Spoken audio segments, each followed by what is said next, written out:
Engineer may ibang asawa po sa Cebu. Meron siyang pinakasalan sa Cebu. May nagdalawa kayong Mrs. Real sa buhay niya. Okay lang ba kayo? Ano pong problema? Maris, tulungan po. Relax po.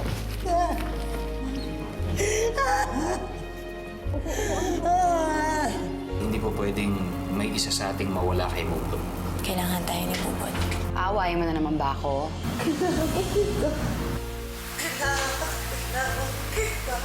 Alam mo na yung sekreto ng asawa mo? Pupunta ako dyan ngayon mismo. Kung kailangan ko lumipad, gagawin ko. Baka hindi niya makontak ang kuya mo, kaya ikaw ang tinawagan. Nandun siya siguro sa kabit niya.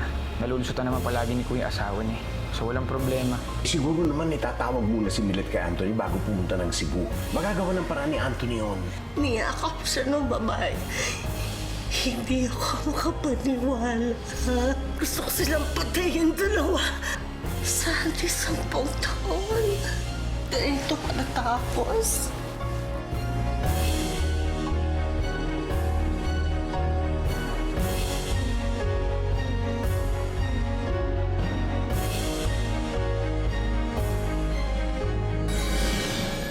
Lola! Lolo!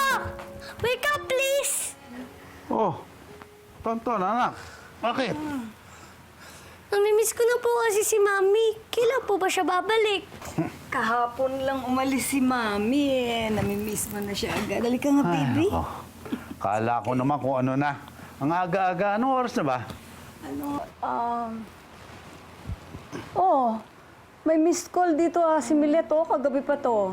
Ano kaya problema? Tumawag yung anak mo. Call her. Oo, yes, of Ask course. her. Oo, okay. Oh, Ton, halika. Handa tayong almusal. Sige.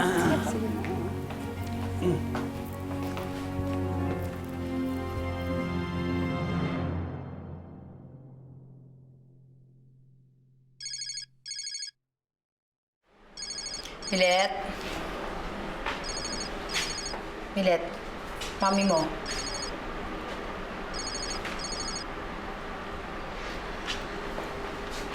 Ba't tayo mo sagutin? Hindi ko naman.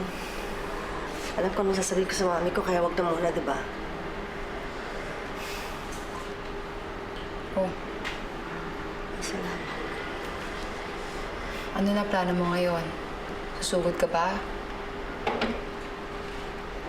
Gusto mo ba ako na sumugod?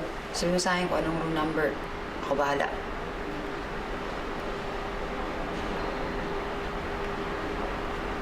Gusto kong makausap si Anthony. Gusto ko malaman kung bakit. Milet, tinatanong ko ba yan? Ang lalaki, dalawa ang ulong ginagamit nila. Yung isa dito, yung isa dito. Minsan, talagang mas makamandag yung ulong nakatago sa pantalon nila kaysa sa ulong nakapatong sa leg nila. Ganun din kasimple. Gusto ko siya nakita. Gusto ko marinig lahat yan sinasabi mo. Nasabihin niya sa akin. Milet, alam kong hindi ko dapat kinakampihan si Anthony, pero mahal ka nung. Mahal ka niya. Totoo na iniisip ka niya bago mangyari lahat ng to. Yun nga ang rason, di ba? Kaya nga gusto ko siya makita. Gusto ko siyang makausap. Pwede mo bang gawin para sa akin? Sabihin mo, gusto ko siya makausap. Gusto siyang makausap. Nagtotoo niyang asawa.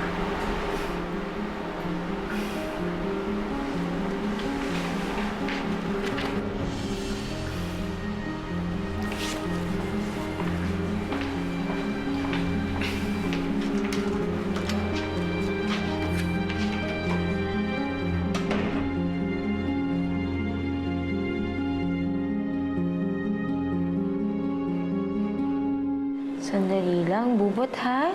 Antayin natin yung nurse mo para ma-discharge ka na. Nasaan si Anthony? Bakit may hinahanap ang asawa ko? Grabe. Pinanindigan mo talagang asawa ang tawag kay Anthony. Mahiya ka naman, Sheila. Ano ka, nahihibang? Sandy, hindi ba ikaw yung nahihibang? Di ba ikaw nga yung may gusto mga agaw sa asawa ko? My God, nakamove on na ako dyan. Sana mag-move on ka na rin, di ba? Ano ka ba? Di ba sinabihan na kitang layuan si Anthony? Bakit nakadikit ka pa rin kahit ano man yung totoo? Sandy, pwede ba?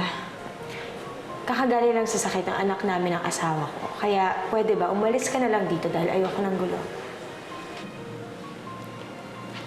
Malapit ka ng singilin ng kalandian mo.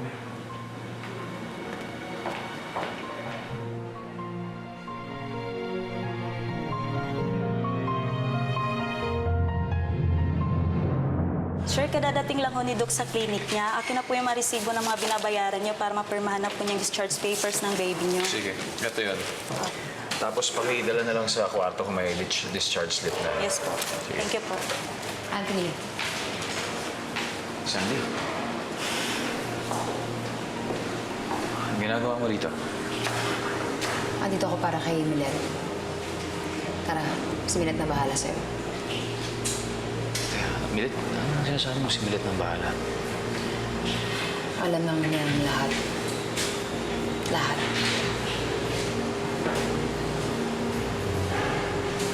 Sinabi mo? Hindi ako nagsabi. Tara, samahan kita mangumpisa sa asawa mo. Gusto niya makausap. Makausap? Nandito siya? Room 211. Na-confine siya nung nalaman niya yung buhol-buhol ng kasinungalingan mo. Anthony, tawagin mo na lahat ng santo sa langit, okay? Punta mo si Milet ngayon din. At kung gusto mo mapatawad ka pa niya, sana iwanan mo na lahat ng kasinungalingan mo sa labas ng pintuan. At sana bitbit mo doon pawang katotohanan lang, okay?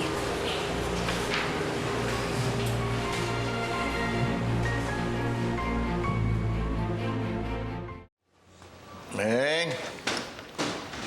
Meng! Mayong buntag! Mayong buntag! Buti naman at umuwi ka pa. Saan ka na naman natulog kagabi? Sa mag-ina mong kabit? Ay, galing ako kila parang Tomas. Doon ako natulog. Oh, kaya ano tingin mo? Parang nagsisinungaling ako. Punta ka doon. Magtanong ka sa kanila. Sige, punta ka kung gusto mo. Anong tingin mo sa akin? Tanga? Eh, siguradong kinausap mo na mga yun para magsinungaling para sa'yo. Tigilan mo nga ako, Tino. Pira naman, Umeng. Nagsasabi na nga ako ng totoo. Nagagalit ka pa rin. Hindi ko naman alam kung saan ako lulugar sa'yo. Tama na. Wag na kumagal. Tigilan mo nga ako. Sige na, wag ka na mag- Ay, nako, huwag mo ako hawakan. Wala naman akong... Tiyan. Pang, ma'am, mayong buntag. Oh, Maya Punta. Tuloy ka. Edgar, mukhang bis na bis ka. Galing ka na ba sa Manila niyan? Alam niyo po. Oo, nabagi sa akin ng papang mo. Bakit ka naputuloy pala dito? Anong sa atin? Dahil po dito.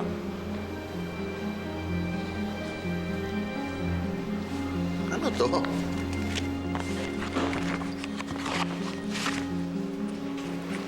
Retrato? Sino itong babaeng to?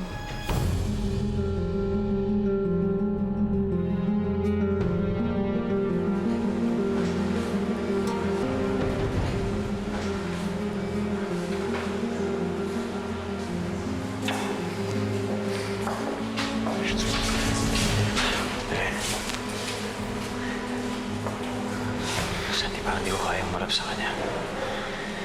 Anthony, nakaya mo magpakasal sa dalawang babae. Seryoso ka? Hindi mo ba naisip na darating tong araw na to, ha? Tapos di mo ba mapapatawad niya ako? Hindi natin yan malalaman hanggat hindi mo siya pupuntahan. Hindi ko alam kung anong pwede mong gawin para patawarin ka niya.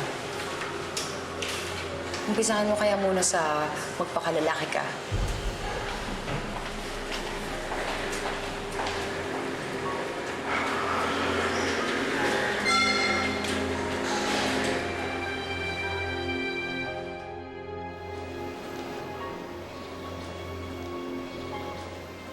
Siya po si Mrs. Milet Real, ang una at tunay na asawa ni Anthony.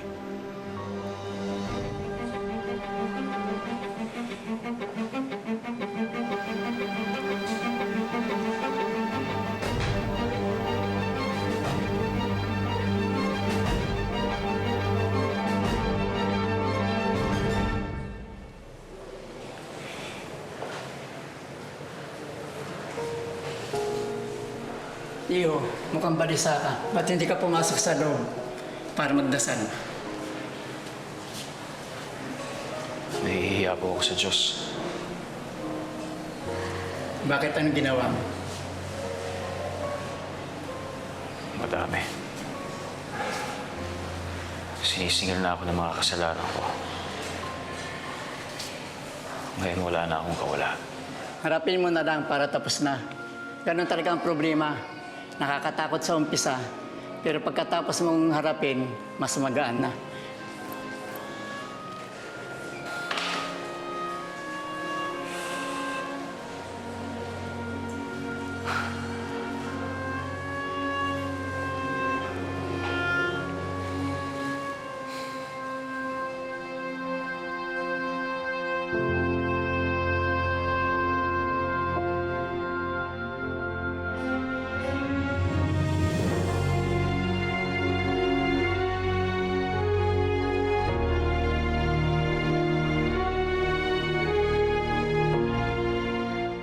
Edgar, walang iyakan talaga. Kailan ka ba titigil sa paggugulo mo, ha? Santo!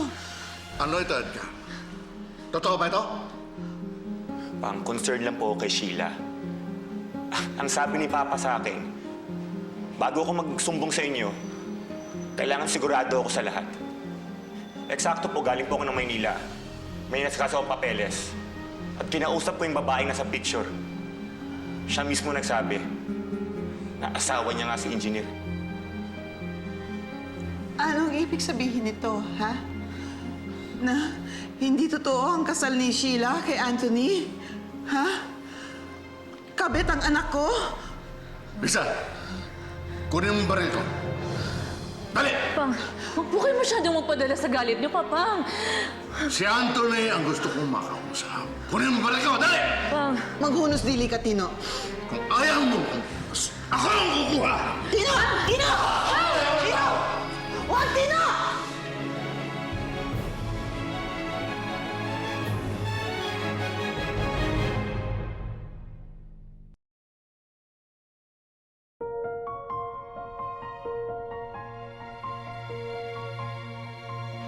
Ikaw ba naniniwala ka talaga na kaya-kaya kitang magpalit sa iba?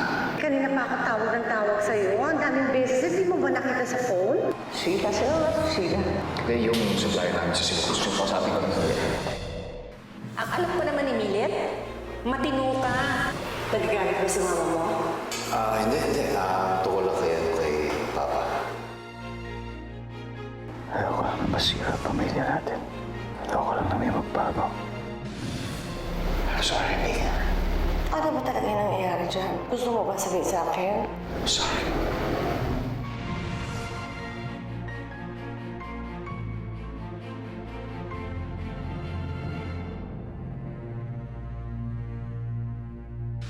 Sino mo nga yung sumagot ng telepono mo kanina? Yung kapatid naman ang forma namin. Anong ginagawa mo dito sa Cebu? Hanggang kailan ba balak mag-stay dito sa Cebu? Papigil kakarating lang namin, di ba? Parang gusto mo na yata kaming umuwi agad. Sana next time sabihan niyo muna ako kung darating kayo.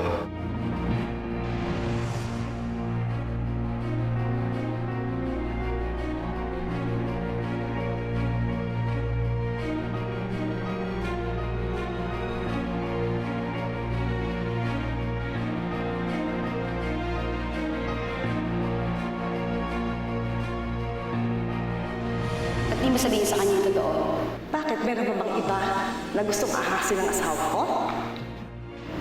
Makikindihin niyo. Hindi alam sinasabi niya. O hindi mo alam ang sinasabi mo?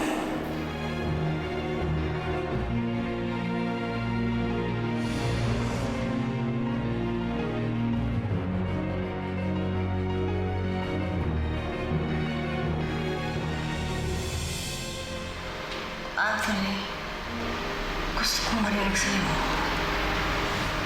Sabihin mo sa akin, yung totoo. May babae ka ba sa Cebu?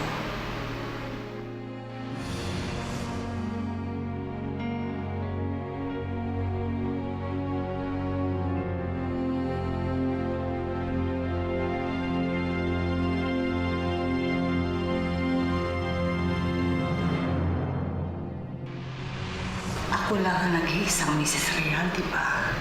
Papi? Di ba, Papi? Ako lang.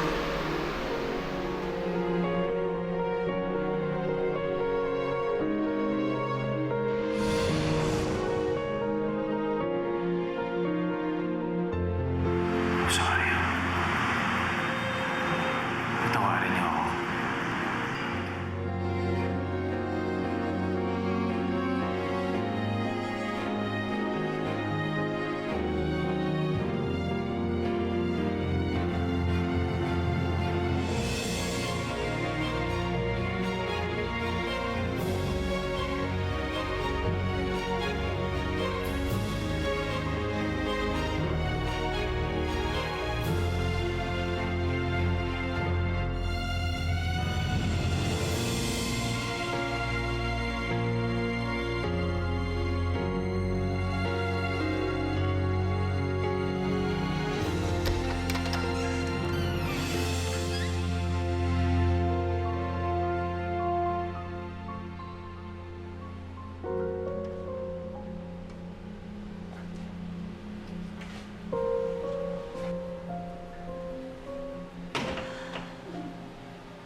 I'm sorry.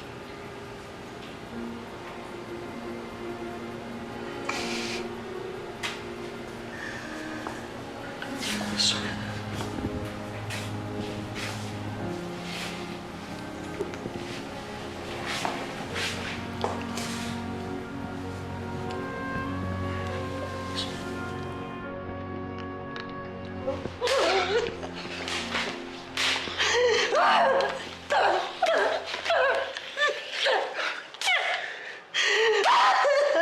Bakit? Bakit naman gano'n, Anthony? Anthony!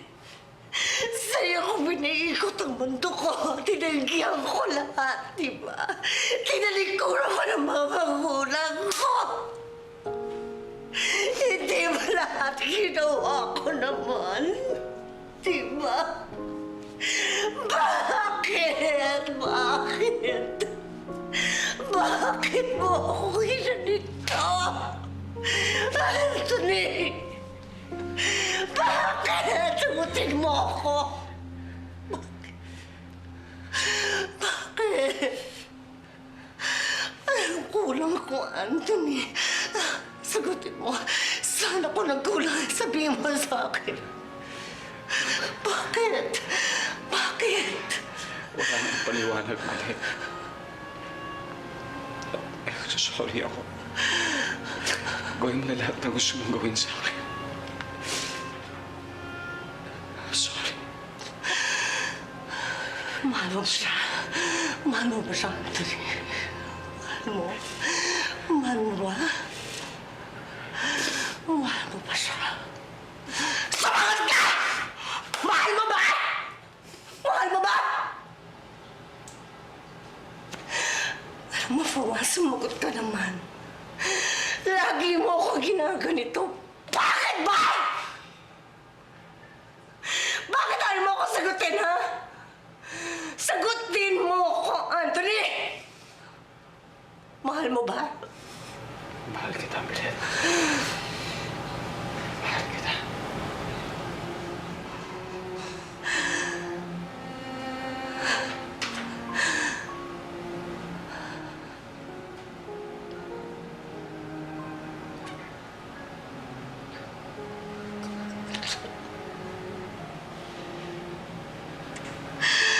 Hindi ko alam gagawin ko para mapatawad mo ako.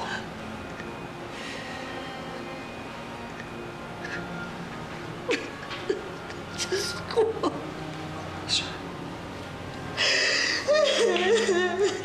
Diyos ko naman, ba't ganito? Ba't ganito? Hindi.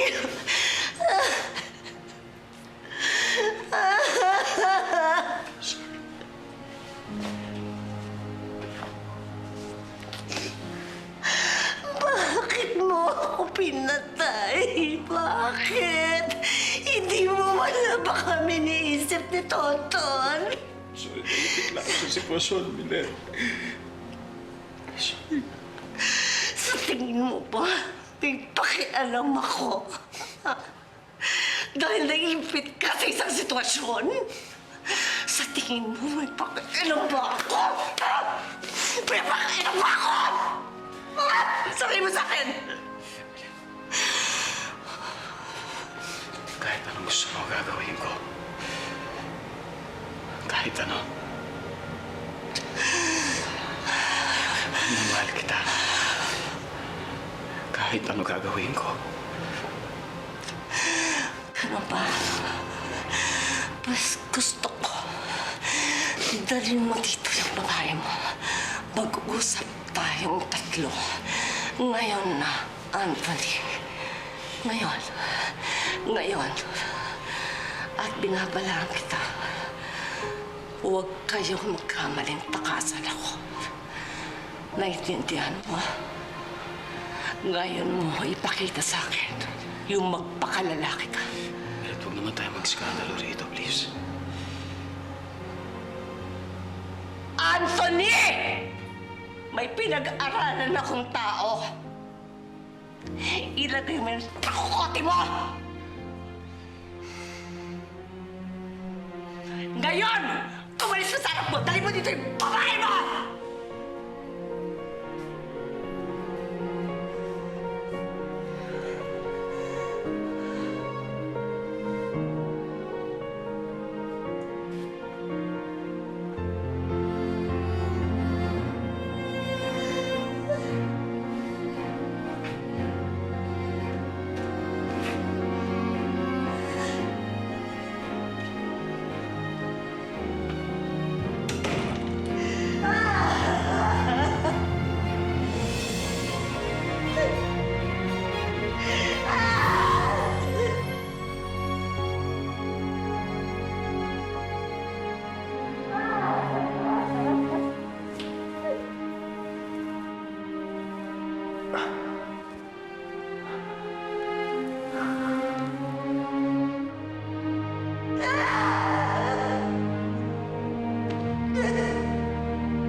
Importanteng kailangan kong malaman. Matagal ko nang alam. Tinago ko lang. Alam mo na? Bakit kalmado ka? Eh, pinagdeho na yung anak natin. Parang may kasalanan din ako eh. Totoo pala yung sinabi ng engineer na yun na may asawa na siya. Sabi ko, sundin yung kabit niya. Harapin mo yung dalawa? Gusto kong makausapin. Gusto niya dalhin kita sa kanya. Alam na ni Ate Milet. Paano nakabistuhan? Hindi sinabi ni Sandy pero buhay pa naman daw si Kuya kahit parang ililibing na siya kanina. Inalagaan ko yung sarili ko, di ba? Para hindi siya tumingin sa ibang babae. Pinagpalit ka niya ako sa mas bata.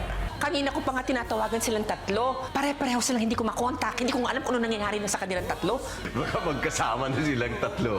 Ate, please, huwag kang gumawa ng skandalo rito. Galing lang sa sakit ang anak ko. Wala akong pakialam sa anak mo. Hindi ako aalis sa ospital natin hanggat hindi ko nakakausap ng kapit mo. Naitigan mo? Kahit ang puso ko'y lubhang nasa... Teka lang! Ay, hindi. Masikip na. Siguro naman kilala mo na ako, di ba?